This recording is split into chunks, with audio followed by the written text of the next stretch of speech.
Baggies fans, football fans, and sports fans. And finally, we can talk about a bit of transfer news at West Bromwich Albion.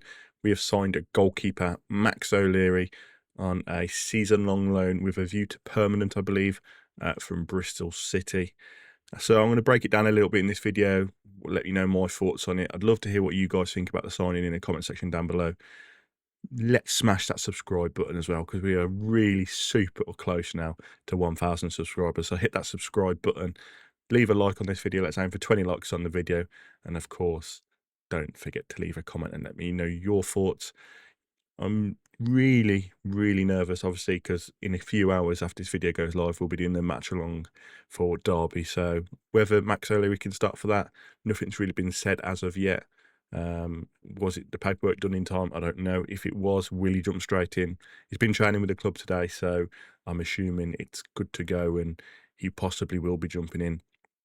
And for me, I think it's one of those signings that it doesn't really light up, the headlines. It doesn't really inspire a lot of people, but it's one that we seriously needed after the last couple of performances of Griffiths and Wildsmith in goal. So yeah, let's break it down and see why really it's probably a little bit of a smart move for him, and why I think it might work out for us in the end. So obviously, Max Edward O'Leary, born October 1996 in Bath, England. He's a 29-year-old goalkeeper from plays for the Republic of Ireland, a product of Bristol City's academy. And when I was looking through his history, I've actually got it up on my other screen here. He's been at Bristol City for a long time. Through the academy ranks, making his senior debut way back, 2015, I think it was. It might have even been earlier than that. He went out on loan to spells at Kidderminster Harriers, Bath City, Solihull, Mawson, Shrewsbury Town. So he's been in and around this area. And it's a kind of journey many young English keepers take to build experience before becoming a first-team regular.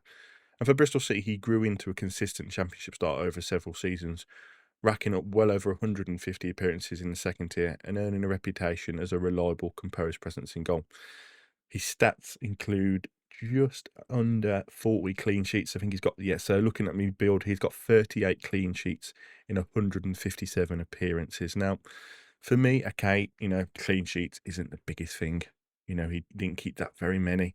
But for me, he might instill a little bit more confidence in that back line and allow us to play a different kind of brand of football. I know a lot of Bristol City fans have said that he's a bit of a flapper when it comes to crosses, and he can't quite play out from the back. So I'm a little bit worried about that. But you've got to hope with the big men that we've got in the box, we can get the ball out and we can clear it. And, hopefully, as he gets more confident, hopefully we can work on that flapping and, pump balls into him and help him grow his confidence and stop him from flapping at corners. Obviously, he made the move yesterday, the 22nd of January. Short-term deal to end the season, but I do believe, as I said, it's with a view to buy as well at the end of the year. And it comes at a crucial time for us. The club have struggled in goal this season, and while options like Griffiths and Wildsmith have been given chances, consistency has been hard to find.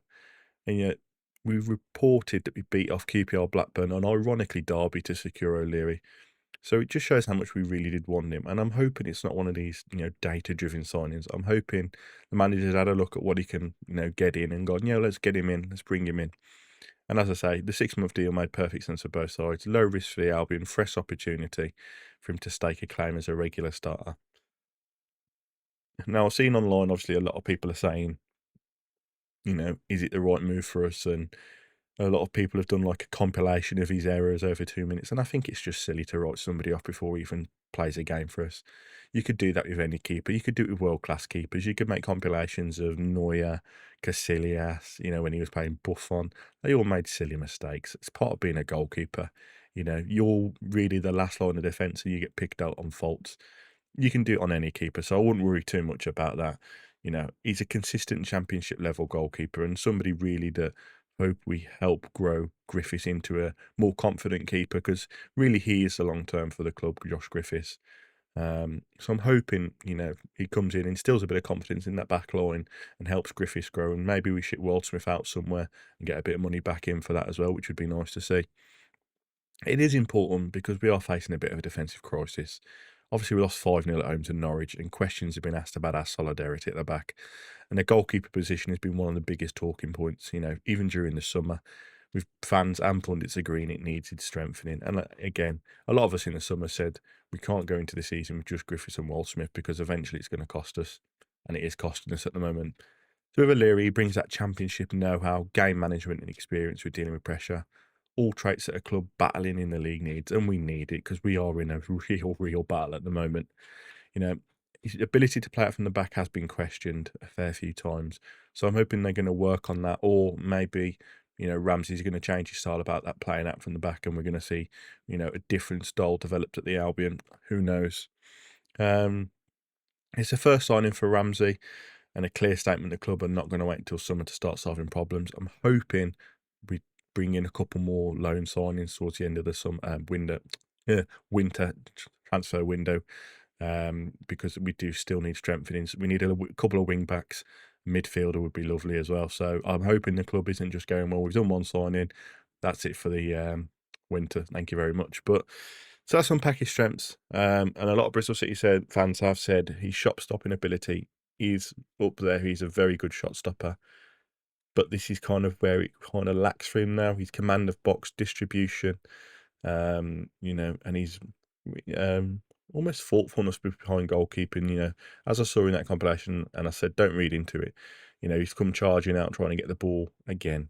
Don't read anything into that one. So, I'm listening to what Bristol City fans are saying because they've had him for the longest time. I said his shot stopping's good, but it's just everything else is a bit patchy. So let's hope we don't rely too much on, his cross claiming and playing out from the back. Let's hope we just focus on making him a good shot stopper. So it's all qualities that, we've struggled with, finding a keeper who can organise the defence and make a big save. Recently, Griffiths looks like he's lost all confidence in himself. I don't know if that's from being dropped or something else has gone on behind the scenes. So I really do hope that O'Leary coming in pushes Griffiths, because he's not really had that with Waldsmith, has he? Let's be honest. Waldsmith has never really been anywhere near that sort of level. So let's hope with him coming in, he's going to, help push Griffiths, help develop Griffiths. And yeah, in context of the Championship, an experienced player like that can be a huge asset. It's a tough league, physical, fast, and unforgetting. And hopefully that experience against a variety of styles and teams will help us cope with different match situations. If he becomes first choice and performs well, it might spark a small turnaround in our form and give us a better chance, of climbing away from that danger zone. He has been given the number 1 shirt, so I'm assuming he will literally come in and step straight into that goalkeeping spot. Fan reaction online has been awful. A lot of people are writing him off before he's even been given a chance. I know a lot of you guys in the comments, a couple of you have obviously said it's not really inspiring, and I do agree. It's not the most inspiring signing. It's not one that's going to get people off their seats, but it is a signing that we crucially needed. And, experience, we're operating under that profit and sustainability rules that limits us spending. He ticks a lot of boxes, and free transfer value, competition is key. So really, for me, the next step is to see how quickly he can be, get into the game. There's talk, as I say, whether he's eligible for the upcoming clash with Derby, another layer of intrigue. I hope he is, but again, we won't tell until tomorrow night when the team gets announced. So, yeah, there we have it. Max O'Leary move to West Brom isn't just another January signing. It's a strategic piece of business from the club. And hopefully it helps us, put a bit of solidarity in that back line, a bit of confidence again. And if it helps steady that defence and bring some consistency between the posts, it could prove a bit of smart recruitment for us. Let me know your thoughts. Do you think O'Leary should be West Brom's number 1? What other positions do we need to strengthen before January ends? As I said, I'd love a right wing back, a left wing back, and a centre mid. Drop a comment and don't forget to like, subscribe for more, hopefully, transfer analysis coming soon. Bye bye, guys. And always up the Albion.